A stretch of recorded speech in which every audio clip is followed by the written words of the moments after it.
Welcome everybody to a special episode of We're Not Afraid of the Dark. And for our longtime listeners, you know that in between seasons, we always do a movie review. Today we have a very special film, which I never heard of until Ben brought it up. It's a good old Shaq movie, Steel from 1997. And you know what's funny? I had never watched it. I mean, What made you think about it? Because I don't have any recollection of this movie at all. Well, I didn't know it existed because at first we were talking about Kazam, and like a lot of people have done that movie before, and even Kazam, I don't remember watching as a kid at all. yeah. Well, I mean, I remember Kazam, but like, I couldn't tell you.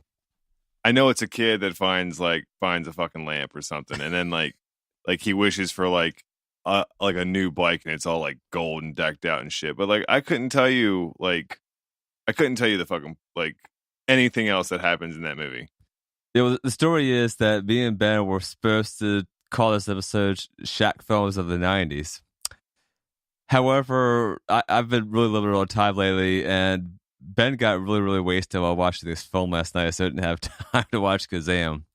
Although another reason I wanted to not do Kazam, other than the fact that a lot of people have done it before, is that I found this interview with Shaq recently on his thoughts. He basically admitted that he did Kazam for the money. Well, yeah, I'm sure he did steal for the money. Yeah, well, in one interview, this interview came out like last year.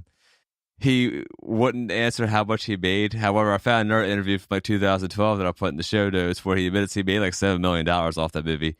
And he said for a kid from the ghetto in Newark, New Jersey, like they say you want to do a superhero film, he's like, oh, yeah, sure. Or a genie film, yeah, just to give me a paycheck. Now, this movie here, I have to bring this topic up because we're now in this like heights of these superhero movies. I don't watch them, but you guys are fans of them, right? Yeah, man, we love comics and like superhero shit. So, I mean, I'm going to be talking about some geeky shit. But I mean, I didn't know, like, I don't follow DC that much. But this is a Detective Comics movie. Yeah, it came off of Superman. Yeah. And we're going to bring up a little reference in there later. I want to flash back just to the 90s real quick, and let's just put perspective into when this movie came out. Early 90s, we had some pretty strong superhero films. The Batman franchise was still going strong at that point. We had The Rocketeer, and I'll consider The Crow a superhero movie. Oh, yeah. Yeah, that's 1994, right? Yep. Spawn came out the same that's in the 90s. Like, yeah, that's the 96, 97. It was 97, I think. Okay, well, let's also talk about some shit superhero films that came out then. Steel was 97. Tank Girl. I don't know if I remember seeing that one. I remember Barbed Wire with Pamela Lee Anderson. Star Kid. Yeah, Star Kid was bad. Yeah, there was this odd time in the mid-90s where like a lot of people lost faith in some of these films. The big one that happened around that time. Man? Yeah. Remember that one? Oh, yeah. Well, Blade with Wesley Snipes. I mean, that was a big one. Well, what about Judge Dredd with Sylvester Stallone? My mother loves I loved that movie. one. It is a good movie. But you know what's funny? The director of Steel wanted Wesley Snipes for Steel, and he's better off doing Blade. Yeah, well, I also want to put in perspective this is Shaquille O'Neal's career in the 90s, because I remember like he was easily the biggest basketball star at the time. Oh, yeah. No pun intended, because the guy's like 7'1". He's 7'1", yeah. Yeah. And like I was watching this film like the first 5 minutes, I'm like, damn, Shaq's tall. Because he's with his actors who are like 5. And this cardboard cutout has to be life size as well, because Ben wakes me up this morning. I walked to my office, there's this big fucking Shaq 2018 Legends Edition video game promo. Yeah, so the sign was at GameStop when I walked in there one day, and I got buddies that are managers, assistant managers, and all that shit. And when you go in there enough, you can be like, hey, when you guys get more signs or whatever, save me one that you're getting rid of, and they'll do it. So I walked in there and I was like, I need this Shaq. And pretty much they said they would hold it or whatever. But I guess someone that was actually getting the game, because I don't play the NBA games. Mm-hmm. Someone that actually, pre-ordered the game, they wanted it. And they're like, hey, we gave it to them. And I went to another one of my buddies and they sent a memo out saying that theirs was broken. Like it came there messed up. So they sent him another one and then he gave me that one. Nice. And what I did is, I think we actually talked about this before on a podcast, I think. Cuz it was in our dining room for 2 weeks. Scared the shit out of Ashley one day. And we snuck it into a buddy of ours' house, and his wife actually just had a baby. Last night? This morning? Yesterday? Yeah. I think. So I text him and I'm like, hey, I need to borrow Shaq. And he was like, okay, well, I'm not home. I'm at the hospital. And so he's like, the door's unlocked. Just go and get it. So went and picked him up this morning. Oh, just in time. I also want to mention some other things about Shaquille O'Neal's career in the mid-'90s. Did you know he had a few rap albums? Yes. Yeah, the first one, it's called Shaq Diesel. I remember when it came out. No one talks about it anymore, but this album actually went platinum. Yeah, I mean, it was a big deal at the time. That came out in 1993. Kazam came out in the summer of 1996. Steel comes out. We're actually almost hit the anniversary. We're recording this on August 11th. This came out August 15th, 1997. So almost the 21st anniversary. Well, shit. When we uploaded it, we'll be even closer. It'll be like the 14th or some shit. That's true. Well, another thing we have to mention that came out that summer is Batman and Robin. That came out in June of that year. Oh, dude. Well, and that thing was a disaster. It was a disaster, but what's crazy is that you liked it when it came out. Well, I mean, Uma Thurman and her type, and I mean, Batman and Robin grossed more in their first weekend than Steel did its whole time in office in the box office. I had stats here. So Steel was shot on a $16 million budget, which isn't cheap, especially for an action, or it's kind of low end for an action film, right. But it's not a cheap budget. It made $1.7 million, so they lost their ass on this one. Now another thing, the year prior, Space Jam came out with Michael Jordan. Yeah. Oh yeah. And I don't remember watching that. I think I remember watching a little bit of it. Oh, dude, I love Space Jam. Space Jam. Yeah, best. That one made $230 million. Mm-hmm. However, I think the concept behind that, rather than Steel, is a little more, let's just call it economical based, because you have two major franchises here. You have Michael Jordan from the NBA, and you have Looney Tunes. Yeah. Okay, let's dive into this thing, because we gotta get this shit rolling. We had a lot of issues watching this film. One, I started watching this last night at 4 a.m. I was really busy, so I got a little bit of it, and I'm watching this movie. I'm like, do I really need to watch this fucking thing? I mean, can I just look at the Wikipedia, hope for Ben and Ashley film in? But Ben and Ashley called me last night. I was driving home from a gig at 1:30. Ben's drunk as shit. He's like, I just got through the first 20 minutes, and oh man. But then you said you got so drunk you actually started liking it. Yes, no. I did. She didn't. I said that I loving laughed hysterically at a couple places, but it was more of a laughing at them than with them kind of thing. All right. Well, just to refresh everybody's memory for this film. In the beginning, I don't know the proper name for this. I'm calling it welding. It's like that melting pot stuff. It's a foundry. Oh, a foundry. Okay, cool. Yeah, that's what they used to like make shovels and any kind of steel, like a blasting shot, pretty much, right? Yeah, it's casting. Well, this intro scene goes on like 2 minutes. I mean, it's long. I like the credits though, because they pretty much list everybody who was a front of this. Like Steel's costume designer is actually listed as one of the beginning credits. And that actually made a few lists for like one of the worst superheroes. I know what I saw was Quincy Jones is like one of the producers of this, and I was looking up some trivia. Quincy Jones was a major fan of Steel in the DC comic book series, So he was kind of looking at this as a personal project as well. The music here like goes half this disco funk thing to like a cinematic. It's kind of a weird transition. But I hear this like disco funk thing later on in the film, and I'll come back to the why that's there later on. We're then transported into the woods with what appears to be some type of army training. Well, I just loved how it transitioned from a foundry to it goes right to daytime. Daytime, and then like you see something moving behind these trees, and one by one, trees are falling down, and it's a motherfucking tank driving over trees. Yeah, like why couldn't they start a scene inside the foundry? I mean, well, they should have just started it fucking at the military thing. Like, you can do steel anywhere because it's steel. Everything's metal. Yeah. Well, something shoots the tank. Yeah, that makes him surrender.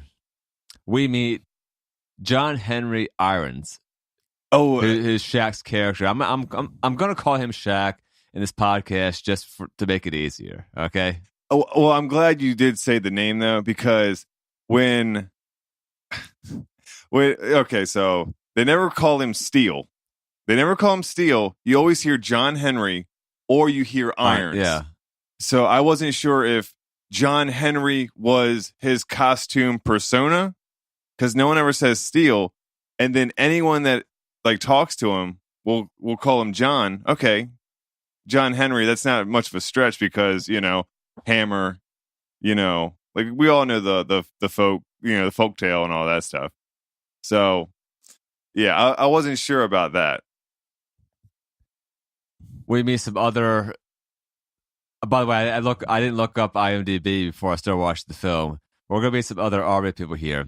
Sparks is played by Annabeth Gish, who I recognized when I saw her because she's been in quite a few things. Did you recognize her? I did, but she did look familiar. I can't tell you what she's been in. When in the 90s, she was all like Chicago Hope. Okay. And that Why Earth Moved Me. But a few years later, she was in CIS Miami. She was in on the West Wing, Brotherhood. You got anything that I know about? Sons of Anarchy, Pretty Little Liars. No. Not Pretty Little Liars. That's more Kayla's forte. Yeah, Law and Order, The X-Files. Yeah, she was on a lot of different stuff. She's one of those actresses that you recognize, but you're like, oh, yeah, I got to find something. But she's been in quite a few. And the other one I recognize immediately because he has such a distinctive look is Judd Nelson. What Ashley said, he looks like a cross between who? Robert Downey Jr. or somebody else. John Cusack. I was calling him Robert Downey Cusack all night. I doesn't look like Johnny Cusack at all, but you know who he was in, right? He's been in a couple things, but I feel like he was Breakfast Club. Yeah, Breakfast Club was like the top of my head. Yeah, that was his like really, really big thing in the 80s. Yeah, then he did a few bit parts here and there. He was on Suddenly Susan for a while. Remember that one, Ashley? I remember the name of it. I can't really remember the. Well, he was also on a few CIS shows.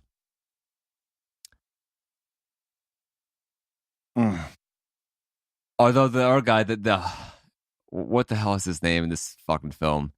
It's like the captain. Oh, it's Colonel David. He's played by Charles Napper.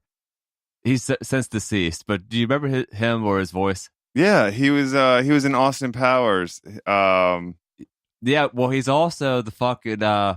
He plays the stepdad in Jury Duty with Pauly Shore. Mm-hmm. But you probably recognize his voice for a popular animated series of the 90s. And it's a very good show. It's a little bit underrated. And that's The Critic. Oh, shit. Wow. Yeah, he does the voice for Duke Phillips on there. He also did the voice on The Simpsons a few episodes. Yeah, the character on that was... Wait, what's that spinoff? He does the warden on The Simpsons. Yeah. All right, so diving in this training scene, yeah, we find out it's just a thing, and they're testing these weapons, and this is the plot of our movie here. They're working on special weapons. And then Judd Nelson's character, Nathaniel Burke, is talking with a senator. it kind of does some ass kicking because he's trying to get a promotion. And they reveal a new weapon, which they're going to present in front of the senator. Can I just say, this weapon, like, what? It's very, very, it has so many variations. Like, okay, sometimes it hits somebody and they just knock down. Other times, it'll take a whole fucking building apart. Like, it's like, I wasn't paying attention to anything except for the fact that, well, Shaq's character was about the intensity level. Yeah. And I couldn't help but laugh when I saw that effect that happened. Yeah, it's just like this wavy. It's a bubble of like sound or something. Yeah, the building comes down. And Shaq tries to lift it up. We find out in a courtroom that the senator was killed and Sparks has her legs crushed. He's saying the intensity level was to the max, and the parameter had never been tested before. It says Burke knew what he was doing. And outside the courtroom, he says, "Thanks for selling me out." Yeah, that's the first slide I had here. It was Shaq is tall as shit compared to Judd Nelson. That scene was hilarious, watching him like talk shit to Shaq's chest. Yeah. Like you couldn't even get both heads in the frame. Shaq had to lean down to like deliver his lines. And he's like, "Get out of my face." Like, boy, he ain't never been in your face. Yeah, and I'm just going to look at Judd Nelson's height, and it's 5'11", or 5'10", so he's like 1 inch shorter than I am. But yeah, that the foot and a few things has a massive difference. After this, Shaq visits Sparks inside the hospital. I like the line that she says, "Well, I'll bring it back on my feet." The nurse is like, "Oh fuck." Yeah, we were laughing because like the nurse looks at Shaq and like shakes her head. No. Yeah. And he's just like, "Oh, bless your heart." They have some kind of like ET thing happening here. They're just weird, like, were they fucking or something like that in the army? Because like this is not a. This is some weird chemistry flirty here. All right, yeah, but it's trying to be. It was awkward, but it's some weird chemistry. Like they have no chemistry. Yeah. But they tried. I recognize the NBA Jam arcade game. Batman Forever. Yeah, that was was behind the arcade as well. Chris was over last night and he thought he saw Yo Noid in our Yo Noid arcade, but I don't think they ever made one. No, but because that's a Domino's franchise. I don't think they would fucking splurge for an arcade for Yo Noid. Yeah, I think that game was like just ported from a different game. They just made the characters. I haven't seen those Yo Noid characters in the Domino's commercial since like 97, 98. It's been a while. They need to bring that shit back. Avoid the Noid. Yeah, I missed the days of cartoon character. I haven't seen a Little Caesars commercial lately. Have Little Caesar. They don't need to. They do that hot and ready now, and everybody knows. Yeah, everybody knows hot and ready, $5. Yeah. Although I remember back in the 80s, the 90s, like everybody had their birthday at Pizza Hut. I don't hear a lot of people have their kids' birthday parties at a place like that or McDonald's anymore. Man, I went to Pizza Hut to just get the fucking breadsticks, like what, a month ago or something like that. Mm-hmm. So at the arcade, Nathaniel meets with Mr. Daniels. It says call him Big Willie or something like that. Mm-hmm. I pronounce old friend. He's asking about hot new weapons. We then find out shortly that the arcade business is pretty much a weapons trafficking thing. It's the perfect crime, man. It's the perfect crime. I love the scene where, like, he's like, "Oh, well, we don't do that here at this arcade." And then, like, you go in the back room, and they're fucking stuffing weapons and shit in these arcades and, like, putting the backs on them and stuff. Like, it's like they're smuggling them into, like, other arcades. Good stuff. Yeah, I also like where it says I got a secret weapon. He holds up like a mini disc. It says it's a gift from Uncle Sam. Oh yeah. Shaq goes to see his grandmother with, I think, his little brother Marvin. Is that what he is? I thought it was little brother, little cousin. It's played by that rapper Ray J. Mm-hmm. Yeah. But we find out that the grandmother, whose name is Grandma Odessa, is studying French cooking. She has the Julia Child's art of French cooking book there. Or Master of French Cooking. Mm-hmm. And we find out there's been some gang activity where they're trying to recruit Marvin. This is taking place like South Central or somewhere like that. I also saw some trivia where the director actually went to the ghetto in Los Angeles with the script and just disco salty there to make sure that the using the word fly and everything was on point. Yeah. Jesus. Yeah. Let's do some research in that way, right? Shaq says he's down with weapons. It'd be good for the soul. They asked where it's going to get work. He said he's just found a job, so that's where we're seizing the foundry. But then it just does this weird transition real quickly to back where they're putting weapons inside arcade games. Mm-hmm. Ashley made a reference when he's in there for that all of like 1 minute in that foundry or wherever the hell he was. There were those two girls that were walking by. Yeah. And they were the only two girls in the shot. All the rest of them were these burly ass dudes with hard hats on. Like a damn 90s video shoot. The Yeah. music, the girls walking through, and yeah, well, the girls are like those high waisted jeans and like right. No protection on arms. Yeah, I think they had had hard like hats. they had like sandals on though, you know, like But or yeah, open toed it was shoes. very strange. Now this bank robbery scene coming up here is where I started really laughing. Yeah, I think Shaq is out with Marvin and this female cop. They're talking about some anti-gang program, and we found out that the arcade place is recruiting kids off the street, which I think is also the gang. They're using super weapons to now rob a bank because they like shoot the outside of it or something like that. they used yeah. So first thing they used was that the bubble gun that shoots the fucking and it tore apart the whole fucking like first part of the bank. Then they used that laser and they cut a hole. They cut a hole in like the vault or whatever. So if the laser is that powerful, why didn't they just use the laser for the whole fucking thing? Well, I was laughing when they're in there because they're celebrating robbing the place like while the robbery is in progress. Like they haven't even stolen the money yet. I'm like, guys, you gotta get the fuck out of there, like quick. So the cops hear about it, they're dispatched, and like the cop that they're riding with is the first to respond all the scene, so they start shooting at it. The another cop shows up and he just like is up on the door, like just get shot at, not no protection or anything. Things start catching on fire. I was laughing at Shaq's reaction here. Hold up. What? Shaq was riding with that female cop. Yeah, and the kid's in the back seat and he gets out. Yeah. Now here's the thing. What the fuck ever happened to her? She got hit. She gets hospitalized because he has to save her later on. Yeah, he drags her out of the car. Yeah. Okay. But guess what? You don't see her anymore after that. Yeah, she's gone from the film. She's in the hospital. You could have killed her all off then. banged up. It's a really disposable character, yeah. You could have killed her off because okay, now she's in the hospital. Fucking the girl with the broken spine and legs, she's in the hospital. Just kill him off.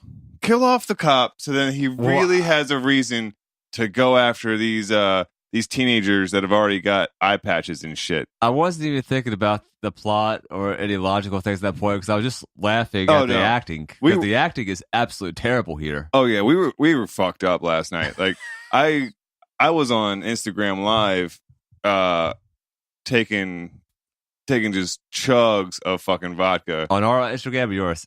Ours. Okay. I think. I just want to know if it went up in likes or not. Or down. Oh, hell, I don't know. I ain't worried about it. He was probably on his. But, yeah, I don't know. Like, once we got to a certain point of drunkenness, I was loving this movie. At what point was that, though? Oh, fuck, I don't know. We were stopping, like, every 20 minutes to, like, smoke and all this other shit. It was real bad. All right. We didn't see this train scene. Where it's like in this train yard. Oh my god! He's fighting this gang over here. Well, hold on. Before that, this kid looks You're talking about Marvin, right? No, the one that the gang guy. Yeah, the one that robbed the bank and was running away, and Shaq was running after him. Yeah. Kid looks 15 years old. Yeah, he's all young. right. He looks real fucking young. He jumps over the first fence, and then there's like the railway worker, and he gets like. The dude's so tiny. Like there's a kid. He like one punches him, and like the way that dude had to awkwardly like lay on the tracks. Oh no, the train's coming, and then Shaq like picks him up and moves him. Like I don't know, man. They could have done a little better with that. The interaction was Shaq jumps over there and confronts the gang member. I was just laughing at the delivery there. Because it's so fucking bad, and I wonder how they kept a straight face while filming that. I really would know, but Shaq is shot in the back. that's what it gets laid out. See, that's another thing. The inconsistency of these weapons. Some people get fucking murdered when they're hit by these Roman candle fucking guns, and Shaq just and like he's fine. There's no holes, like. He got a little bit of singeing of the clothes. Well, he's wondering how the guy in the streets says they gotta be accounted for. So Shaq goes to confront these gang members in like this pool hall they're playing in. He gets called the Jolly Black Giant. Asks where he got the gun from. And he's being monitored right there from the guys at the arcade. He then puts the gang member across there and gets like guns and knives pulled out of her real quick. I like where he broke the pool stick in the guy's hand. Someone calls Burke, says they got to get rid of Cutter. Who's Cutter? I don't know. Oh, I heard him make a reference to being online. Oh, I know. It's the kid that he's the one that got chased by Shaq. Okay. Shaq then finds out that Sparks is put in a VA hospital in St. Louis, so he just flies out there real quick, visits her, and she's all depressed from a window in a wheelchair. She looks healthy though. But what was the point of him pushing this fucking window out? There was everybody's like shocked, and it's like not broken; it's just open. Guess she's just staring out the window, and he's like, "You're looking through these dirty ass, windows." Like that's like pushes the whole damn window frame out. It's open. Yeah, and he picks her up and carries her out like, and everyone's like cheering. Yeah, that's the thing that can happen. Yeah, like someone that isn't your family member or on your list of contacts. Yeah, they can just pick you up and walk out of a VA hospital with you. Yeah. He says he has to meet Uncle Joe. Says they're going to make their own type of weapons to take the bad guys out. So that's the plot of the movie. And Uncle Joe comes out. Now, this actor here is named Richard Roundtree. And I know why they put him in the movie. He played the first black superhero, and that's Shaft. Okay. Yeah, he played Shaft in the 70s. His character makes me laugh this fucking film, though. It's like the stereotypical like black uncle in every single African-American film. That since you said that he was Shaft, it makes a lot more sense to one of the things that I wrote down. Was it the music? Because that's why that disco funk thing is happening through here. No. That was reference to Shaft. Okay. Yeah. No, I'll bring it up when we get there. All right. Well, Uncle Joe brings the IBM computer to her. She's really impressed. However, I think it was a Macintosh she was using a later scene there. So it's some type of Hackintosh. She starts making a thing list they'll need. The program's going to build a whole weapons control center here to combat the bad guys. Out of sheet metal that they're plasma cutting, right? Yeah, Uncle Joe's they're like torching it. Yeah. Uncle Joe's like, you never know when you're gonna find a junkyard or someone's gonna drop off of a truck or something. The junkyard dog here, by the way, is like a Labrador golden retriever. Yeah. It doesn't look that vicious. What was the point of this scene where Sparks falls out of a wheelchair and is like struggling for her life, and Shaq's like, no, just let her get up? I don't know. It seemed out of place for like the movie because I think it was more like like when she was at the VA hospital, she had that 1,000-yard stare and didn't want to do anything, didn't want to help or whatever. That's why he stole her, kidnapped her. But like, I guess it was like, you know, she needs to do it on her own. You know, no, don't you know, sympathize and like make her feel like she can't do shit. They made a basketball joke here because he's bad at free throws. Yeah. Shaq goes to like throw something in the trash can, misses. It's like, oh yeah, free throws. They make that again in the movie somewhere. Yeah, well, there's a basketball that rolls towards him when he goes back home and he misses it. And if you couldn't get the references enough, we see this tattoo where it says Man of Steel, Superman reference. That's the real tattoo. I mean, it's on the Shaq NBA, back there. Yeah. So Shaq had a Superman tattoo. He's now building this suit while Sparks is on this old ass Macintosh starting to get shit done. This is the point where we watched a few minutes ago, and oh my god, let's just talk about some random shit here. I like this line that Uncle Joe goes. He says, "We're gonna be dipped in shit and rolled in breadcrumbs." It's like, who the hell wrote this fucking line? And I noticed they do separate profanity, but they also like don't. Yeah. They censor it in some odd spots, so obviously it's comical. They should have just went straight up rated R on this, but I can see why they wanted to do the kids approach to fucking sell merchandise. Although, can you find like a steel action figure? I mean, if so, I want it. Yeah, I'll find one on eBay real quick. But I want the Shaq version of steel, not the real one. Yeah, obviously. And I want to reach out to Shaq.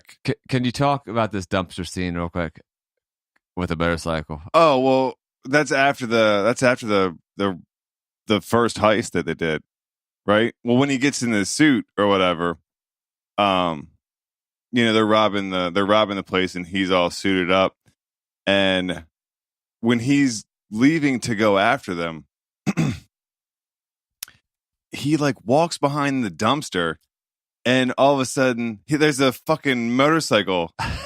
Just right yeah, like right there. Like, did he stash it or like what? Because when it happened, we were watching it last night. I was like, hold on, what the fuck just happened? Like, where did he get this thing from?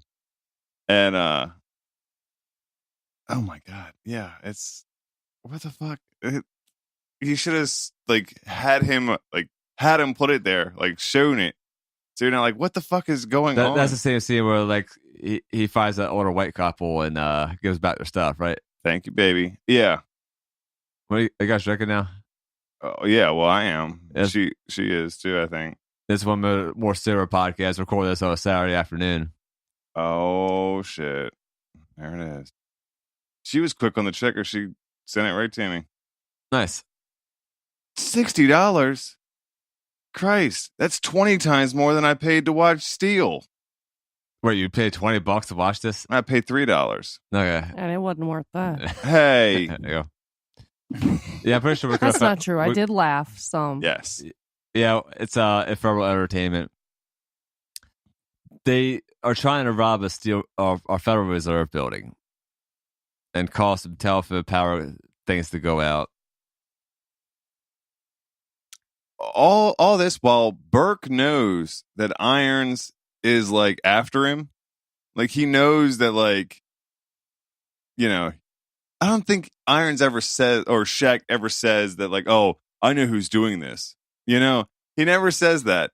But Burke seems to know that Irons is after him. Yeah, there's that weird relationship here. I mean, it's obvious they were the army together, but even at the beginning, I was thinking, because Shaq says, I'm going home. And then we see this like skyline Los Angeles shot, and Burke is going to the same fucking place. So yeah, I know Los Angeles is a big city, but I mean, what are the odds here? Right. And how did Burke avoid military jail time? They say he just got dismissed. He didn't. Okay. He didn't get the brig. And like they say that when he's like walking away from the courthouse, they're saying that he should have been, put in prison or whatever. The general synopsis of this film from a lot of people watch it, they say one, the acting is terrible, which it is, and the other thing are these effects. In some ways they work, but other ways they don't. It's more the super weapons, because in this bank I'm seeing with the Federal Reserve, like they shoot it with the super weapons, it doesn't work, but then he's shot with something more powerful, gets thrown right into a dumpster. And that did look terrible. Yeah, and like when like they're shooting at him with those super weapons, and he shoots that the concrete above him, and it falls on him. Like the next scene, the dudes that weren't affected by the concrete are trying to get up the dudes, that were hit with the concrete. They're fucking dead, dude. Like the big ass boulders of concrete, like they just like drop the weapons and shit. Like they don't even act like they were really affected by that shit, And look what happened to Sparks. Yeah. Yeah, well, it's funny because when Ben came over here, we're talking about what we're going to do for this podcast episode. He's I felt you had too many drinks last night because you were like, what happened to Burke? Yeah. I don't think you remember the ending of the scene. And I fell asleep, so we rewatched it. Is there anything special to mention between this Federal Reserve scene and this ending? Hold on. I'm missing shit. All right. Okay. So we're missing the traffic scene where the cops are chasing Steele. Okay. So we've kind of skipped over that. In the traffic scene, Sparks, she's using that old ass computer to change the traffic lights so they're green for him.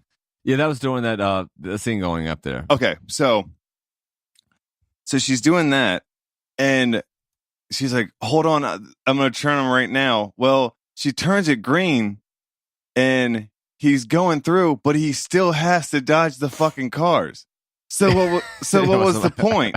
Then the cops are chasing him. They turn it red, and the cops are freaking out because they're running a red light, and there's cars going through still. Like, what the fuck is what?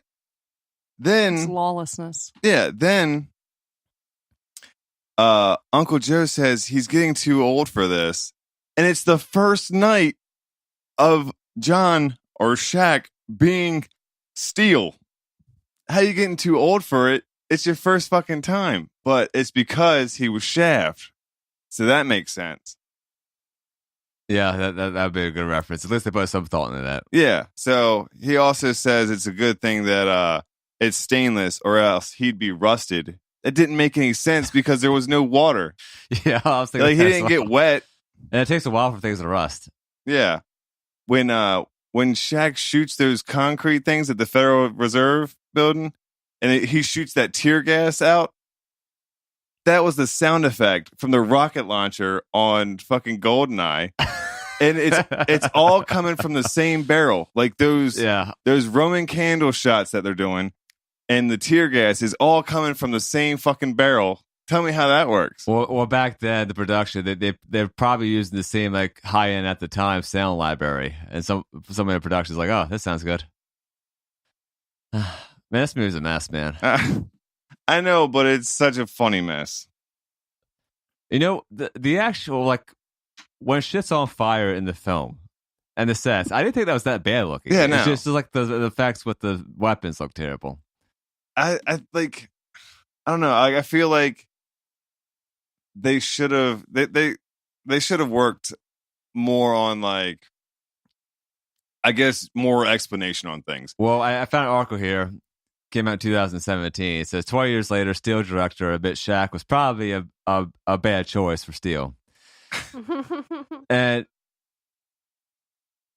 in this article, he mentions that they were really, really rushed in this film. And the studio basically said, we're going to put Shaq in the film. The director's like, well, if you have Shaq in the film, you need like a major movie star next to him, which you don't have here.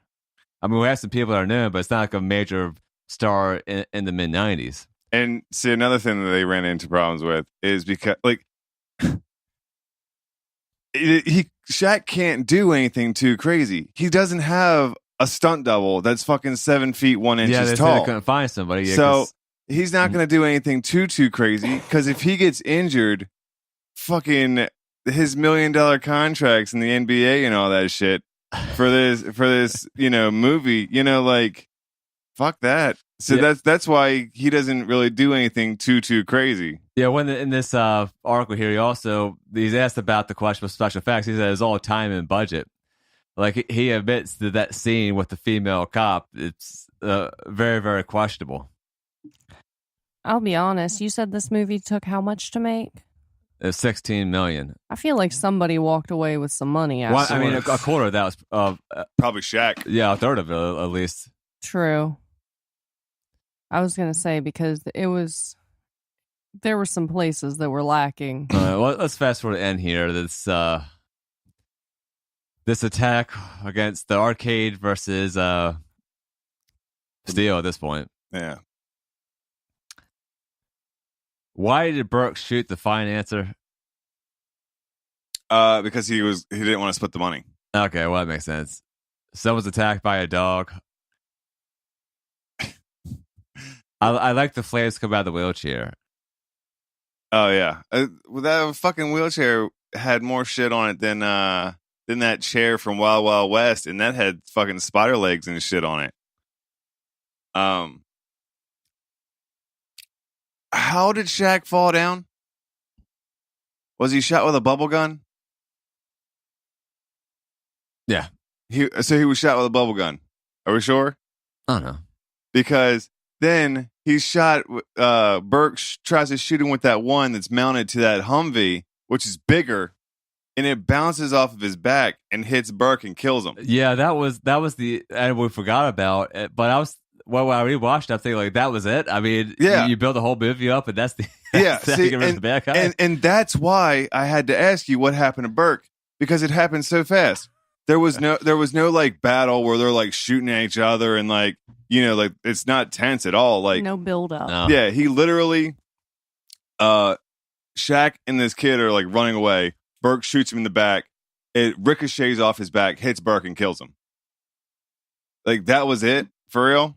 Look, even Shakespeare over there looks ashamed. I know, he's sad. I have a Shakespeare bobblehead. It's been on my desk for years. Yeah, but Look at him now. Look at him. His head's all tilted down. He's sad. Yeah. I did like the grenade scene.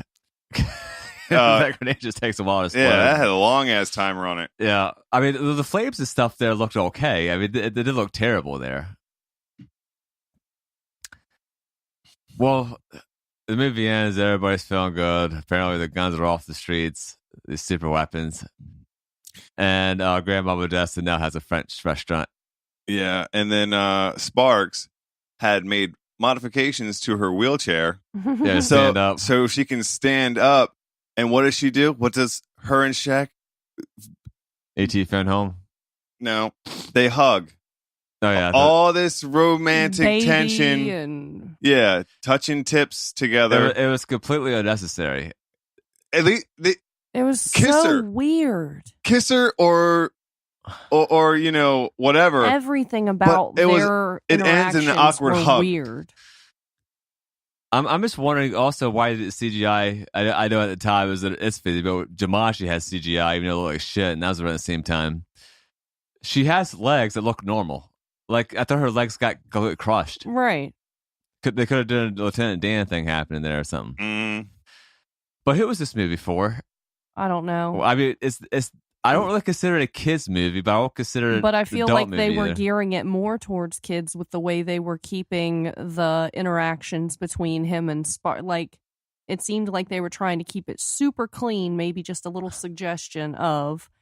But I'm not sure who. I mean, if you're going to make an interracial relationship, I mean, what did we have going on in like, you know, like in this time, like in the 90s, you know, like I mean, it was accepted by then. I mean, even though you're afraid of the dark, there's some episodes with that happening. It was Madness. It was accepted. So what the fuck's the problem? Just have them kiss. You know what I'm saying? it might have made it seem a little more authentic. Well, big news here. Shaq wants to bring Steel back.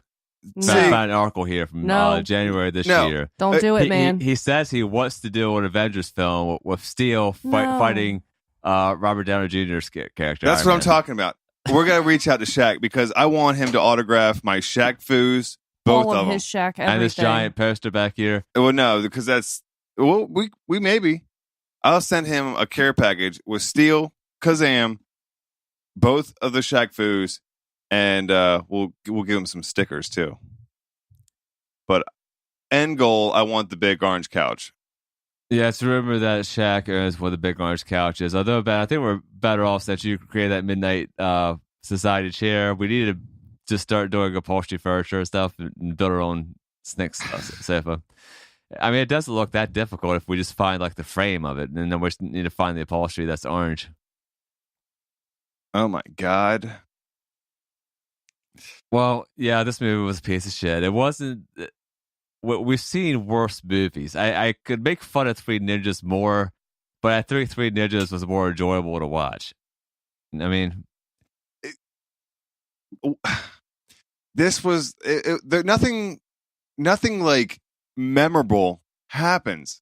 Like, that's the problem. Because when we got done watching it, I woke up and I could have blamed it on the alcohol or whatever, but it just wasn't a memorable movie. Like, I was like, well, what the fuck happened to like the lead villain of believe me, we've watched plenty of movies half drunk. Yeah, well, what the fuck happened with the cop? You know, like they didn't clarify things enough. They didn't pursue certain plots that they put in there enough. And then it all just kind of falls flat because of it. Well, it's time that we start thinking about the next movie for after season 4. Because just a reminder, season 4 will start in 2 weeks. We have a special episode next week from Phil Space. And then we'll dive right in. And big announcement. I know Ashley was most excited about this. We're doing video for season 4. I'm not excited. We filmed 4 episodes already. It looks good. I haven't showed you, but I showed Ben a little clip. Mm-hmm. What do you think, Ben? I liked it. It's real clean. Yeah, because you have a producer here. It's real fucking clean. We do. We have a wonderful producer. Yes. Yeah, but we still have our audio podcast wherever you listen to your audio feeds, whether it be iTunes, Stitcher. We have a Patreon now. Yeah, the Patreon's up there, patreon.com/werenotafraidofthedark. The YouTube page is going to be listed in the show notes. I can't make a custom URL right now. I moved it off Modulation in Studios YouTube page. So we will have a new, fresh page on YouTube for this kind of stuff. We're going to put some more special content on our YouTube page as well. Well, thanks again for listening. Be sure to check us out on Instagram, Facebook. Still got some stickers left. You want a sticker, just send us your address. We'll get it out. Bye.